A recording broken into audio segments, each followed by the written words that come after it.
The roadblocks to you becoming the most ideal version of you in 2022 might include a level of perfectionism, this internal pressure that you create inside of yourself for you to be the ideal version of you. Now, the crazy thing about this is that this energy dynamic, plus 3 others that I want to share with you, are the blocks to you being the real you. Many of them come from childhood dynamics. If we feel an incessant need to be perfect, then we put a whole bunch of pressure on ourselves because growing up, we may have had strict parents, or we may have had to been perfect in order to receive or get approval. And therefore, we do that within ourselves now, and we create these self-sabotage blocks inside of ourselves. And in this episode, I'm going to show you step by step how to remove the roadblocks to you being a new version of you. And by the end of this episode, I promise you, you will not be the same. You will be a new version of you, and you will have let go of the blocks that are holding you back from the love, the life, and the purpose that you are meant to live. Welcome back to another episode on the Aaron Dowdy podcast. In today's episode, I'm going to be sharing with you the 3 main roadblocks that you must let go of to then step into this new year as a new version of yourself. And these are roadblocks that I'm either realizing in my own life. I'm also in the middle of a 21-day challenge with thousands of people right now, and there's common themes I'm noticing and common things people are expressing that are holding them back from being their true expression of themselves, whether that's attracting more love, more money, going full-time doing what you love.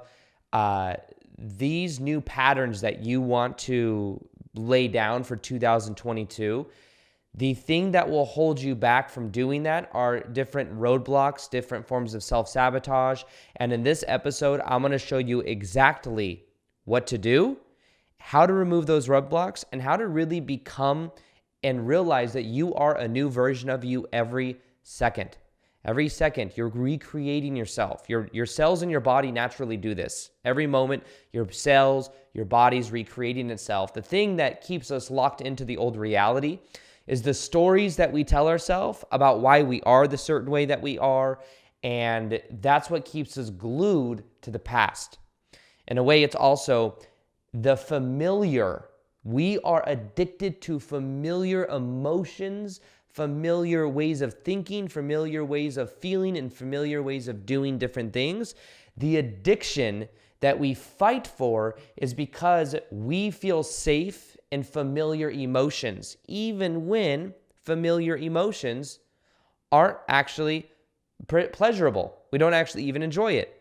Now, to even start this off, I want to share with you something. I have a coach that I'm working with, and she's a coach that helps me. Her name is Julie. She is a coach for finance and abundance, and she's also helping out with my 21-day magnetic abundance challenge.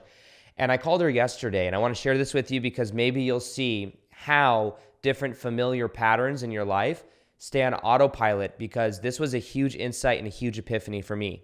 So basically what I was doing is I was calling her, and I was also just catching up with the call that she just got done doing and congratulating her because she had an epic session with 500 people that were on there live.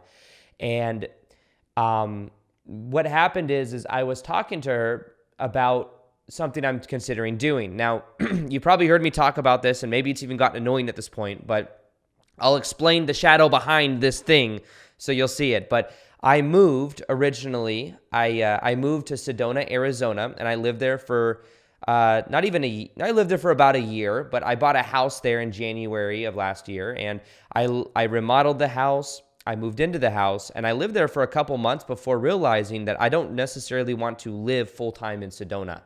As amazing as the energy is, as much as I love how I could go for a hike whenever I want, I felt like that wasn't where I was really meant to be.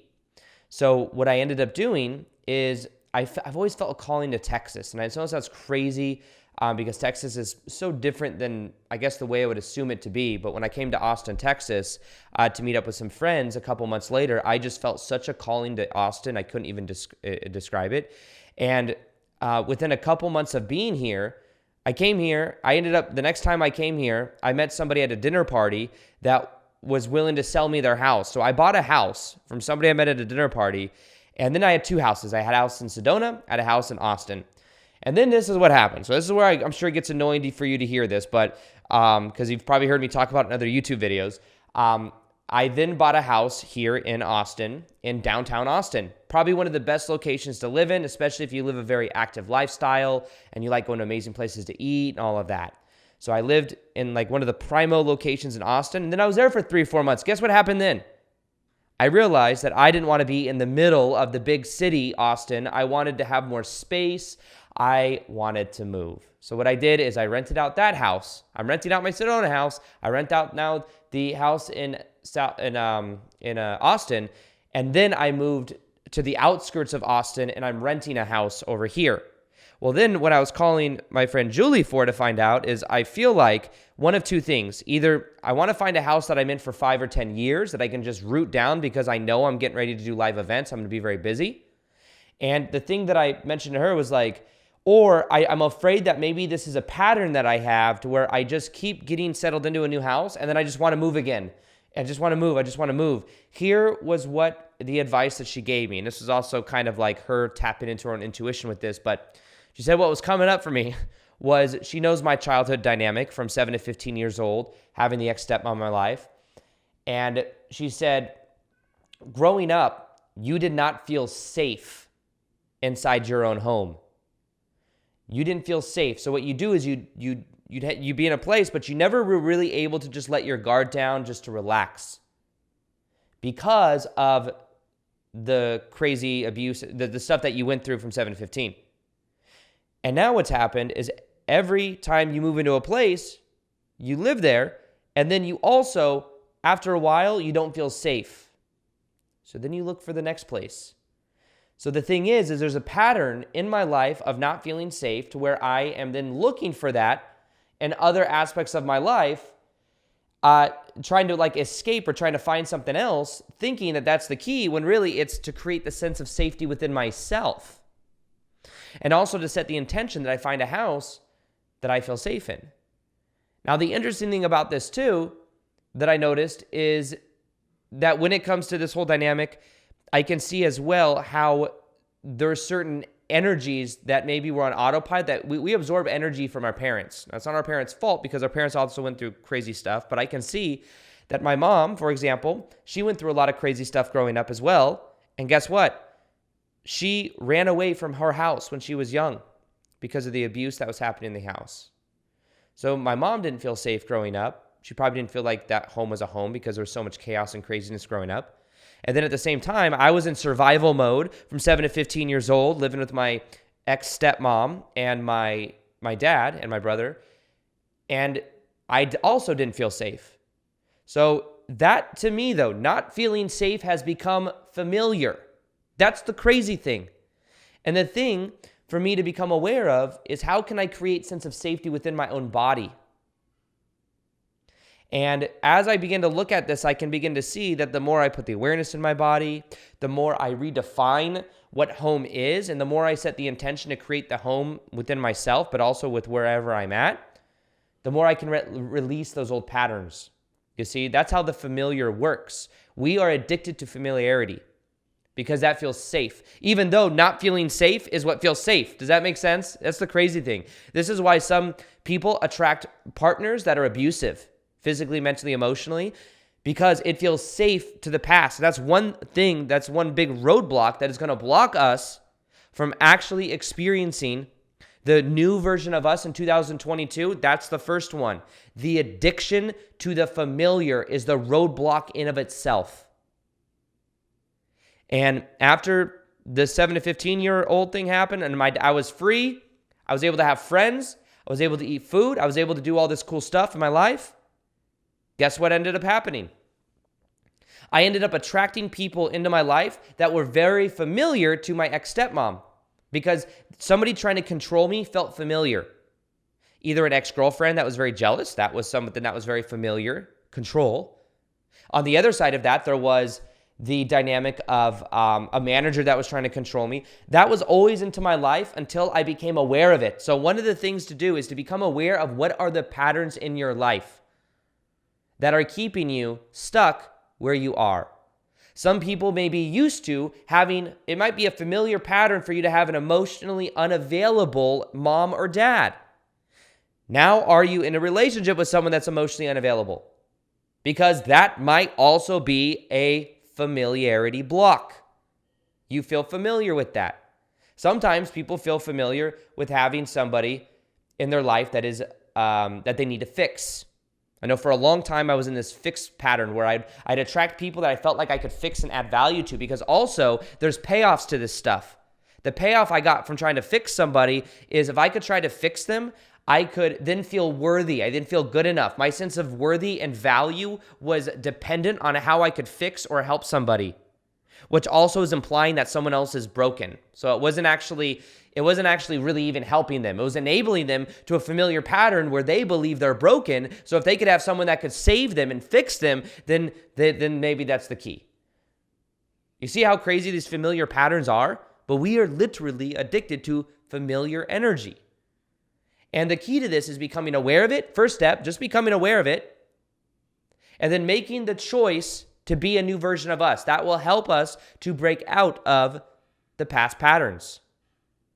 Now, on the other side of this as well, we have that of this belief. A lot of times people believe that their past equals their present. It's a subconscious thing. The thing that will help you to break free is realizing that your past is just your past. It's not even, and here's the crazy thing, your past isn't even really your past, because every time you remember your past, you take the memory out of the memory bank, you look at it, you change it, and you put it back in your memory bank. So by the time you've thought of something 10, 20, 100,000 times or whatever, it's changed so much that it's not even actually what happened. But your past does not, every moment you're creating yourself to be a new version of you, whether you realize it or not. It's just that because we're addicted to familiar, and because we don't want to challenge our own stories and our own belief systems, we tend to stay on autopilot to we recreate ourselves to be the same version of ourselves over and over and over again, because we're addicted to the familiar energy dynamics. We're addicted to the familiar patterns. Maybe you're addicted to not feeling chosen, so you attract people that don't choose you. Maybe you're addicted to even feeling like a victim. For a long time, I felt like crazy shit would happen to me. I felt like trapped in a 9-to-5 job I didn't love because I didn't think I had another option. But at the dirty part of this is that a part of me felt very safe and comfortable in a job where somebody told me what to do and where I had to be a certain way in order to, keep my job. It was like very familiar. And that's the thing for 2022 that I'd like you to become aware of. What is familiar for you that you can begin to become aware of to then break out of? So that's the first one of this process. Now, the second thing is something that came up in the Magnetic Abundance Challenge that I'm running right now. I did a coaching session where I was bringing people on and coaching them. And the crazy thing was that 2 or 3 people in a row had the same exact challenge, the same exact question. And it made me realize that this is a pattern that a lot of people have. So let me share with you what happened. This woman comes on and I'm coaching her and she says, and like anytime I want to step into my purpose, or I want to make videos, because that's what I know I want to do, I get this big headache. I get this roaring migraine. And then I thought about it and I was like, she gets a headache. Well, the body is the subconscious mind. What does it mean to get a migraine or a headache? So what I do is I go online. I'm like, I'm on Zoom with them. I go online and I type in, "You Can Heal Your Life." If you guys have ever read the book by Louis Hay, it talks about how different elements in the body, different symptoms that come up in the body, how that affects what the emotional energy is behind that. And I looked up migraines, and guess what it said for migraines? Migraines come from a level of pressure that we create on the inside to be perfect. So then what I did is I asked her, I said, got a question for you. Do you feel like you need to be perfect? And she says, oh my God, yes, I feel like I need to be perfect, and there's so much pressure that I create for myself. And when I'm creating content, like everything has to be a certain way, and I feel like I get in my head about it, and there's this level of perfection that I feel like I need. And then I realized, and then I was working with her, and I said, another question for you. Who did you have to be growing up to feel like you were enough?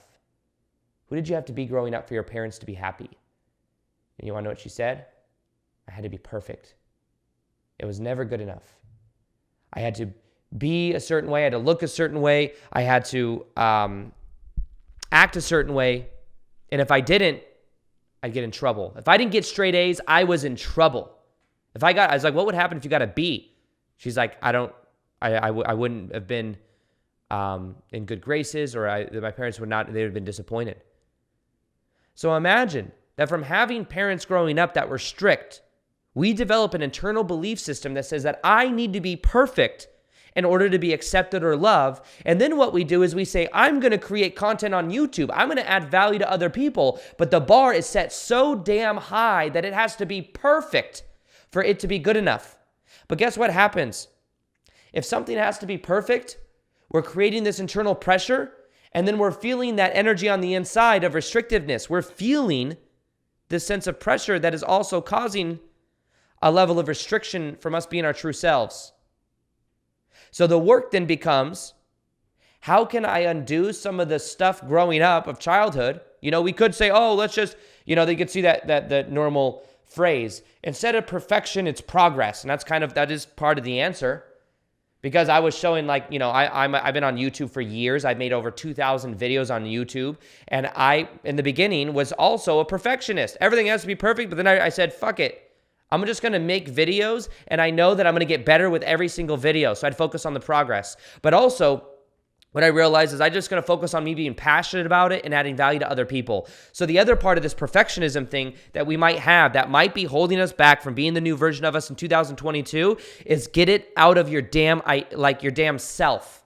And by the way, what I mean by that is when you make it more about the people you're helping than the self, you will feel expansive.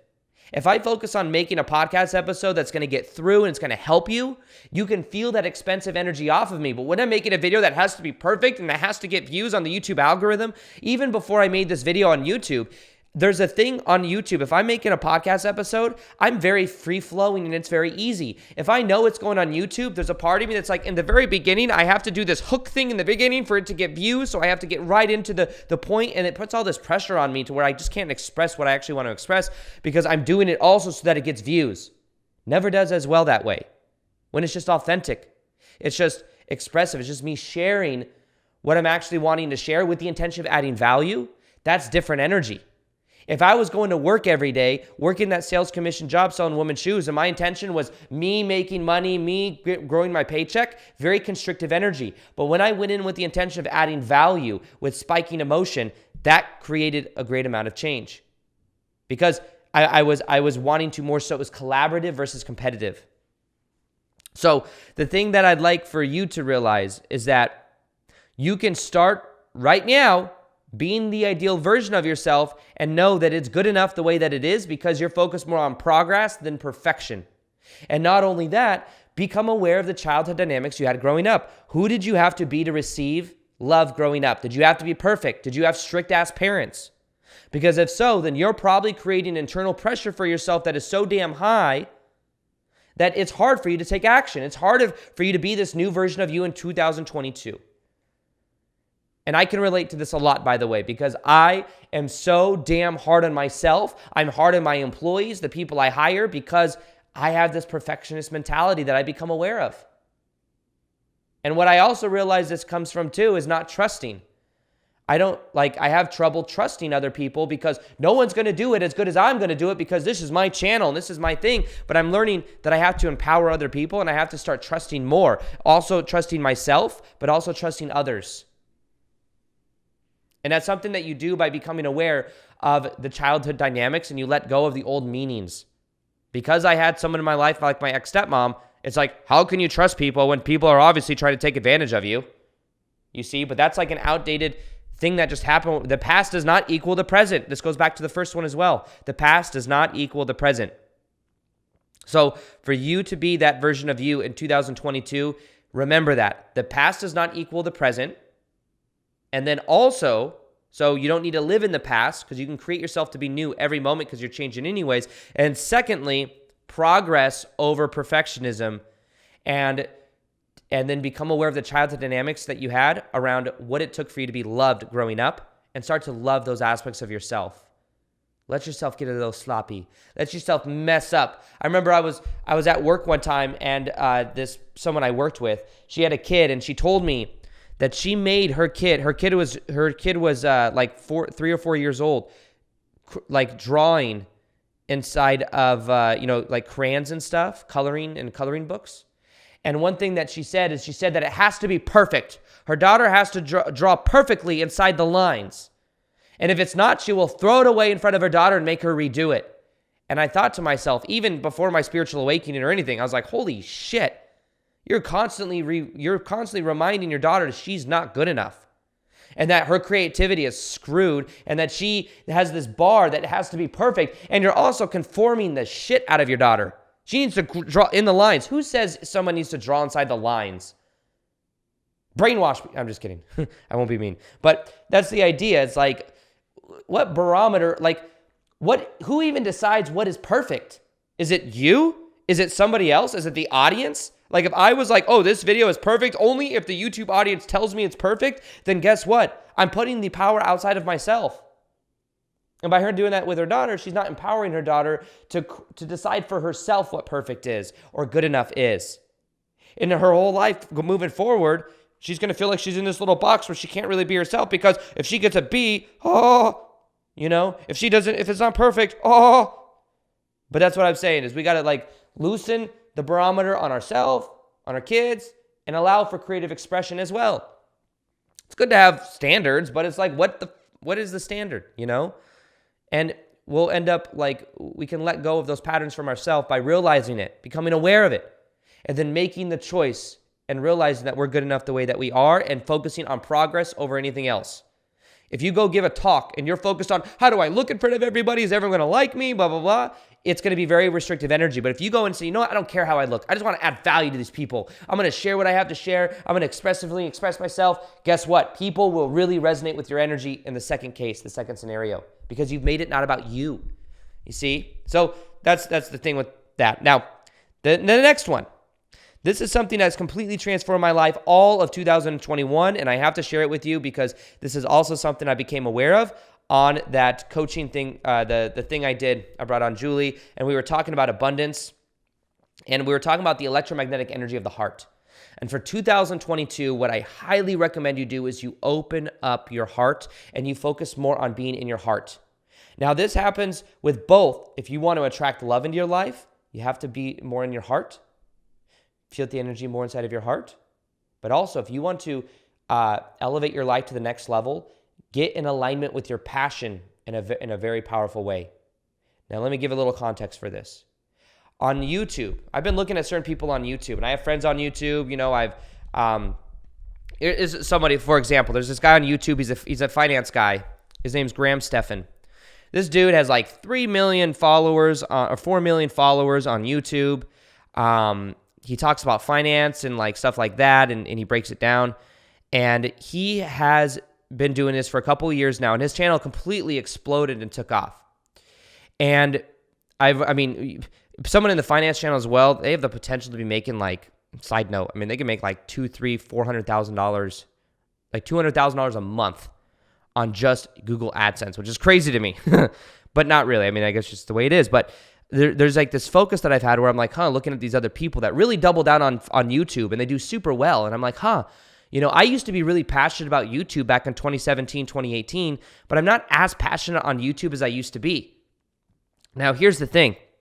Graham Stephan, some other people that I watch on YouTube, they crush it. They do so well. They love it. You look at Mr. Beast on YouTube, he is obsessed with finding out videos that do well. He's obsessed with the algorithm. That's all he studies. Everyone on his team is studying the algorithm. He's just looking at thumbnails. He's figuring things out. He loves it. When I was really good at YouTube and really focused on YouTube, that's also what I was super passionate about. Hooks. The thumbnail was everything. And I was I was super passionate about all that. And the thing with Graham is that he loves YouTube. That's his baby. That's his thing. He keeps this grind going. He's really good at it. He loves it. And therefore, he does extremely well at it. At the same time, I'm looking at myself and I'm like, why am I not as passionate about making videos anymore? And I realize that it's not necessarily my passion just to focus on the algorithm and all of these things. My passion is actually more so Live events, performing. It's like being in front of people. It's engagement. It's collaborative. It's different. My intentions have changed. And that's another thing that I was talking to Julie about on this call in front of with 500 people that were doing this live call. I look at people at my old job that I used to sell women's shoes. There were these two people, Jeannie and Artie. These two people. They were the top salesperson when I worked at Barnes, New York. Guess what? They loved selling women's shoes. They loved it. One of them was like an Instagram person that would just go on Instagram, post shoes, and sell a whole bunch. He loved his Instagram stuff, and he loved selling shoes. And he did the best. And then you had Jeannie as well. Loved selling shoes. She was very good at it. She's passionate about it. It was like her one thing. She did amazing. I would force myself, and I did have moments where I would do really well and stuff, but I just was trying to force something that wasn't resonating. That wasn't actually from my heart, something I was passionate about. So don't judge yourself against other people that might be doing what they love when it might not be what you love. But also get inside your heart and realize, follow that thread of being in your heart, because I'm realizing for myself that for me to get to the next level, it's not about me just keep trying to hammer it out on YouTube, even though I'll continue to make these podcast episodes and put them on YouTube and all that. But I'm realizing that until I start doing the live stuff, the live events, that's me more inside of my heart. That's me. I want to perform, and I want to perform with people. It's called performance. I just had a business strategy session recently, and it's called I'm a digital performer. Similar to Joe Dispenza, Tony, they're not just focused on making courses and stuff. They like to get their message out there, and they like to be live, and that's what I know I'm passionate about. So that's the key for 2022 is I have to follow that and not just do what I think I should be doing. So that's what's really changing the bar for me, is realizing, what do I really want to be doing? How can I follow my heart, and how can I be more vulnerable? I'm being vulnerable with all of you right now. If you guys like this episode of this video, can you like it on YouTube or whatever? And let me know if you like the vulnerability. Because the vulnerability, I think, is the cure to really opening your heart. When I opened my heart back at the beginning of the year, and I started being vulnerable, and I started expressing my true desires, even when it came to dating, that's when I met Heather. That happened because I was opening up my heart, and I was releasing the shame from childhood, and the shame and the belief that I'm not good enough. The cutting the addiction of familiar patterns of believing I'm not good enough and getting constant feelings of rejectedness. So opening your heart and making the choice to open your heart by being vulnerable is going to be the cure to 2022, you wiring in a new version of you. And maybe that means getting really honest with yourself. Maybe you hate your job. Maybe you're not passionate about it. Maybe you want to be doing what you love. And when you're doing what you love, your heart will activate, and literally the electromagnetic energy of your heart goes miles away from your body. The electromagnetic energy of your head just goes feet beyond your body. Get in your heart for 2022. And realize that if you're not following your passion, then you're going to have to work extremely hard for things to be successful, because you're working with only the electromagnetic energy of your head. If you work and you're coming from your heart, you will do much less and get much more. If you're working from your head, you will do a lot and get a little, because you're not working with the energy dynamics of your full energy field. So for that, I recommend you open up your heart. Now, the next thing I want to talk about is the roadblock to you becoming this new version of you is understanding sabotage. Sabotage. And how it literally comes to, as well, my shadow work integration coach always talks about this, but it comes from your self-sabotage is our body's addiction to the familiar. That's what self-sabotage is. When we sabotage ourselves, we're energetically fighting to stay the same, even if the same equals pain. There's this almost this rat race that I feel like I grind myself into, where I have to work really hard. I have to make videos. I have to do this. I have to do that. It's almost like there's a part of me that's sabotaging myself from this next thing of me just doing events, because it feels familiar and I feel safe in the container of my online business of just making videos and just staying on the grind and always having to work. And that's it's a form of self-sabotage. Because instead of just trusting and stepping into this new version of me that is more aligned, it's I feel safe in just doing what I've always done to get the results I've always got. And there's also a book on this called The Big Leap. It talks about the upper limit problem. But the thing is we have this upper limit. When we start feeling emotions beyond that, we start to catch ourselves say, am I worthy of this? Do I deserve this? So realize, though, that this also gets all the way down to the body. How do you feel inside of your body? Can you let yourself be in what's called your zone of genius, you doing what you love? Can you let somebody love you? That was a thing, too, when I met Heather, was I wasn't used to having somebody that was like so nurturing and so affectionate that I literally would question myself. It was so unfamiliar for me to feel somebody that felt that way, that it was like, I felt like I didn't deserve it. You know, I had to like rewire myself, and I had to have courage to step into a part of myself to know that I am worthy of something, and to let those emotions become the new norm, to become familiar. So there's many different aspects of your life that you can, in 2022, allow yourself to absorb a new version of yourself and to also be this new version of you. Have the courage to step into the vulnerability. Have the courage to create safety in the inside of your body from the inside out. Just like I'll be creating safety. The other form of the self-sabotage is me going to a new house and then feeling, like this doesn't feel safe because I'm not creating the sense of safety on the inside. So stepping into this new alignment, like it may require you to step outside of your comfort zone, but remember, the comfort zone is just what's familiar. I know that doing live events for me and being in front of a lot of people, it's new. Even though I've done it online with tens of thousands of people, doing it in person will be a little bit different. Maybe it's just different in my mind, but it's the story I'm telling myself about it. Who knows? But sabotage is an imposter syndrome, is just our attachment to the past self, thinking that the past equals who I am now. And the way you let go of that is, one, becoming aware of it. That's always the first step. Awareness is 90% of transformation, and then making the choice anyways to just start being the new version of you. You're recreating yourself every single moment. Now, the key to this is shifting out of the old self, shifting into the new self is a simple 6-step process that has completely revolutionized my own life. And you can check this out by checking out this video here, the 6 steps to wire in the new you in 2022. It's one of the most powerful videos I've ever made. You can check it out here, watch it, and watch how it changes your life. This episode, I'm going to show you the 6 steps that you can use to completely transform your life in 2022. I'm sure you've noticed